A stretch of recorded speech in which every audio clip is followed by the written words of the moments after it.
Welcome back. Tech giant Meta began layoffs on Monday that could potentially impact thousands of workers. It comes despite the company making healthy profits, but it's also operating in a climate-saturated market with financial and political pressure. Joining us to discuss those layoffs at Meta, plus what's happening at the AI Summit in Paris, is Santosh Rao, partner and head of research at Manhattan Venture Partners. Welcome to the show, Santosh. Thank you for joining us.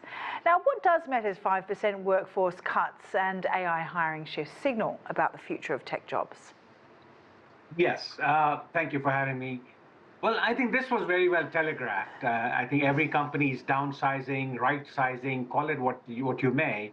But companies have always cut 10% of the underperforming staff, 10% of their staff, the underperformers, always. I mean, it's been the GE model, like your introduction said, and every company follows that. Goldman has said that, and every other. So that's quite healthy. It kind of takes you, it makes the company healthy. But this thing was well telegraphed, but layer that on top of AI, I think AI has really scrambled the workplace, the employment picture. You don't need that many people anymore, so a lot of duplications have gone. All the low-hanging fruit, the low jobs, I guess you said the low-end jobs are being outsourced or cut because the AI can do that. So a lot of that is happening. So right now it's really a work in progress. There's going to be it's going to be a different workplace in the next few years as AI takes on more and more jobs. So there's a lot of changes going on, but this cut was very well telegraphed, and I think it's in line with expectations. And then how does the raising the bar strategy compare to past workforce reductions in big tech?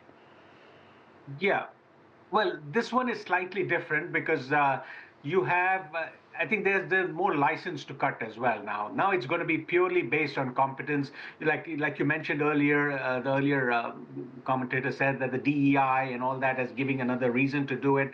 But overall, I think it's about efficiency, getting more productivity with less. That's the wave sweeping across industries. It's not just the tech. So I think that you're going to see that. In the past, it was just about dollars and cents. Now it's about productivity increases, doing a lot more with a lot less, and producing more. So I think all that is coming into the marketplace as well. So I would say, yes, it's not good for everybody, but like Satya Nadella, the CEO of Microsoft, said at Davos, that essentially what AI does, it has lowered the floor, but raised the ceiling. So people will do a lot more jobs, more high-end jobs, the entry-level jobs. Maybe, I mean, it might be easier to get in, but the people who are there will be performing more and more. I think that's what it's going to change the workplace a little bit. So net, I think there's a transformation going on for sure, and that's the difference right now, where it's going to be more about productivity and productivity enhancement, as opposed to just manpower. How would you say Europe's AI approach differs from the US and China, given the AI Action Summit's opportunity-focused agenda?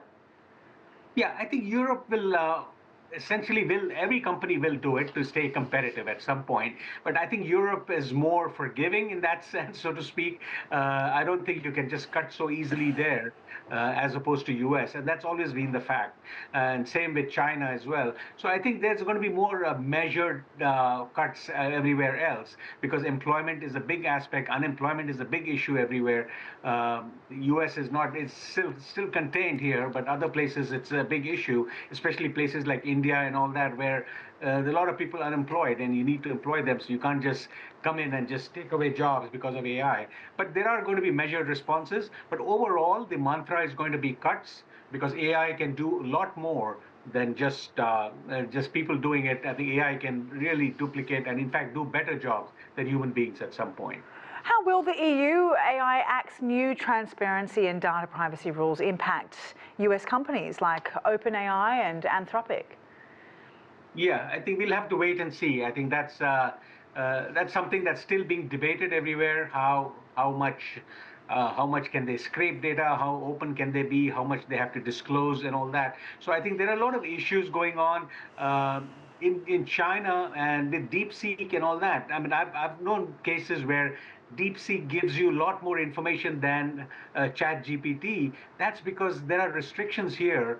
There's some red lines here in the US and Europe, maybe in China less so, so they can scrape a lot more. So a lot of those issues need to be worked out. So it's really work in progress, like I said earlier. It's going to take some time before we get the actual standardized way of accessing information. So we'll wait and see, but I think the transparency issue is going to come more and more, probably earlier in Europe and China than US.